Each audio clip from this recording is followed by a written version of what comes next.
नमस्कार दोस्तों, आज है 4 अप्रैल 2026 और आप देख रहे हैं आज की 10 सबसे बड़ी और ताजा खबरें जो आपके लिए बेहद जरूरी हैं। इसलिए वीडियो को अंत तक जरूर देखें।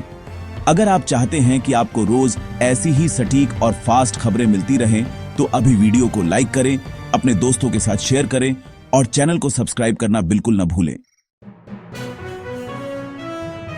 चलिए शुरू करते हैं आज का जीके सवाल। भारत का सबसे बड़ा राज्य क्षेत्रफल के हिसाब से कौन सा है? ए मध्य प्रदेश, बी महाराष्ट्र, सी राजस्थान, डी उत्तर प्रदेश। सही जवाब देने वालों को मिलेगा स्पेशल शॉट आउट, तो तुरंत कमेंट करें। आज 3 अप्रैल 2026 की बड़ी खबरें। देश के 17 राज्यों में तेज आंधी बारिश का अलर्ट मौसम विभाग यानी आईएमडी ने यूपी, बिहार, राजस्थान, मध्य प्रदेश समेत 17 राज्यों में तेज आंधी और बारिश की चेतावनी जारी की है। हवाएं 70 किलोमीटर प्रति घंटा तक चल सकती हैं, जिससे जनजीवन प्रभावित होने की आशंका है। कई जगहों पर बिजली गिरने और पेड़ गिरने की घटनाएं भी सामने आ सकती हैं। प्रशासन ने लोगों से अपील की है कि जरूरी काम होने पर ही घर से बाहर निकलें और सुरक्षित स्थानों पर रहें। किसानों को भी अपनी फसलों की सुरक्षा के लिए विशेष सावधानी बरतने की सलाह दी गई है। बढ़ते हैं अगली खबर की तरफ। कई राज्यों में बैंक बंद, गुड फ्राइडे का असर। आज गुड फ्राइडे के कारण देश के कई राज्यों में बैंक बंद हैं। हालांकि कुछ राज्यों में बैंक खुले भी रह सकते हैं, क्योंकि आरबीआई की छुट्टियां राज्यवार लागू होती हैं। इससे आम लोगों को बैंकिंग सेवाओं में थोड़ी परेशानी का सामना करना पड़ सकता है। ऑनलाइन बैंकिंग सेवाएं हालांकि पूरी तरह चालू हैं, जिससे लोग अपने जरूरी काम कर सकते हैं। ग्राहकों को सलाह दी गई है कि वे बैंक जाने से पहले अपने राज्य की छुट्टियों की लिस्ट जरूर चेक कर लें, ताकि किसी तरह की असुविधा से बचा जा सके। बढ़ते हैं अगली खबर की तरफ। राजस्थान में आदिवासी योजना का फंड रुका है। केंद्र सरकार ने राजस्थान को आदिवासी योजनाओं का फंड रोक दिया है। वजह यह बताई गई है कि राज्य सरकार ने पिछले फंड का उपयोग प्रमाण यानी यूसी जमा नहीं किया।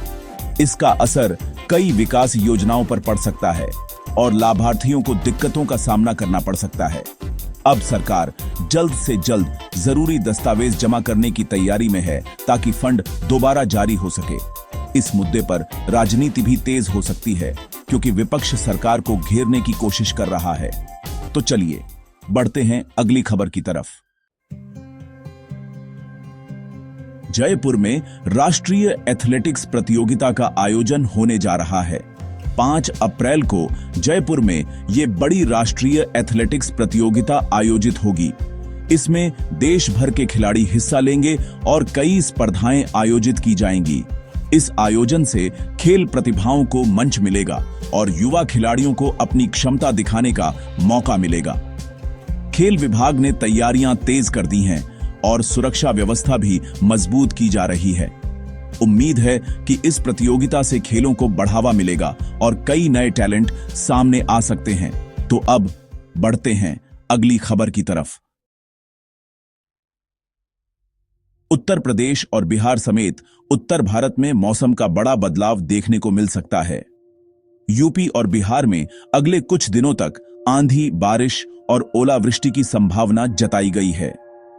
किसानों और आम लोगों को अलर्ट रहने की सलाह दी गई है। मौसम विभाग के मुताबिक तापमान में गिरावट देखने को मिल सकती है, जिससे गर्मी से तो राहत मिलेगी, लेकिन फसलों को नुकसान हो सकता है। प्रशासन ने किसानों को फसल बचाने के उपाय अपनाने के निर्देश दिए हैं। कई इलाकों में तेज हवाओं के कारण बिजली और ट्रैफिक व्यवस्था भी प्रभावित हो सकती है। तो चलिए बढ़ते हैं अगली खबर की तरफ।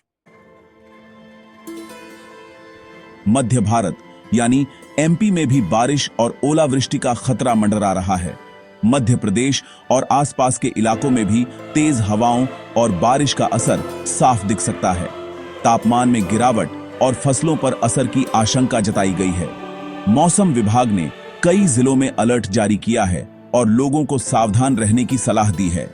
खास तौर पर ग्रामीण क्षेत्रों में सतर्कता बरतने को कहा गया है। किसानों के लिए यह समय वाकई चुनौतीपूर्ण हो सकता है, क्योंकि अचानक मौसम परिवर्तन से फसलें प्रभावित हो सकती हैं। तो चलिए बढ़ते हैं अगली खबर की तरफ।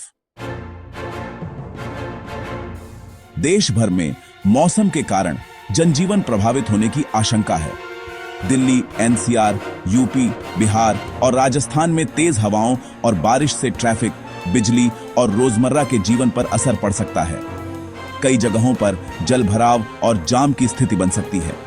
प्रशासन ने आपातकालीन टीमों को अलर्ट पर रखा है ताकि किसी भी स्थिति से तुरंत निपटा जा सके।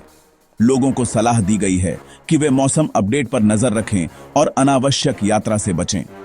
तो अब बढ़ते हैं अगली खबर की तरफ। भारत की समुद्री ताकत बढ़ी है, नई वॉरशिप शामिल हो गई है।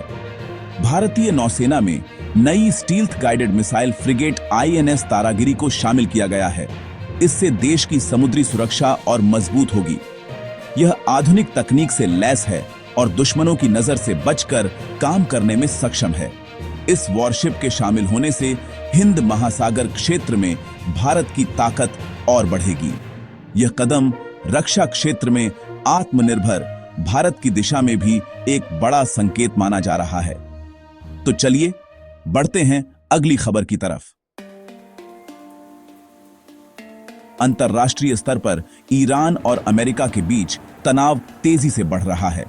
ड्रोन हमलों और सैन्य गतिविधियों के कारण मिडिल ईस्ट में हालात काफी गंभीर बने हुए हैं। वैश्विक बाजारों पर भी इसका असर देखने को मिल सकता है। खासकर तेल की कीमतों में उतार चढ़ाव संभव है। अंतर्राष्ट्रीय समुदाय इस स्थिति पर नजर बनाए हुए है और शांति बनाए रखने की अपील कर रहा है। अगर तनाव और बढ़ता है तो इसका असर पूरी दुनिया की अर्थव्यवस्था पर पड़ सकता है। बढ़ते हैं अगली खबर की तरफ। प्रधानमंत्री नरेंद्र मोदी का चुनावी दौरा लगातार जारी है। उन्होंने विभिन्न राज्यों में चुनावी गतिविधियां तेज कर दी हैं। वे रैलियों और रोड शो के जरिए प्रचार में जुटे हुए हैं। आने वाले चुनावों को देखते हुए राजनीतिक माहौल भी गर्म होता जा रहा है। विपक्ष भी लगातार सरकार पर निशाना साध रहा है और अपनी रणनीति मजबूत करने में लगा है। जनता के बीच पहुंच बनाने के लिए सभी दल पूरी ताकत झोंक रहे हैं, जिससे चुनावी मुकाबला और भी दिलचस्प हो गया है। कैसी लगी आपको ये सारी खबरें? मुझे कमेंट्स में जरूर बताइए। अगर वीडियो अच्छा लगा हो तो इसे लाइक कीजिए और अगर आपने चैनल को सब्सक्राइब नहीं किया है तो अभी सब्सक्राइब कीजिए। साथ ही घंटी के निशान को दबाना मत भूलिएगा ताकि आपको हमारी हर नई वीडियो का नोटिफिकेशन सबसे पहले मिले। मैं फिर मिलूंगा ऐसी ही अच्छी और खास खबरों के साथ। तब तक के लिए जय श्री राम, जय हिंद, वंदे मातरम।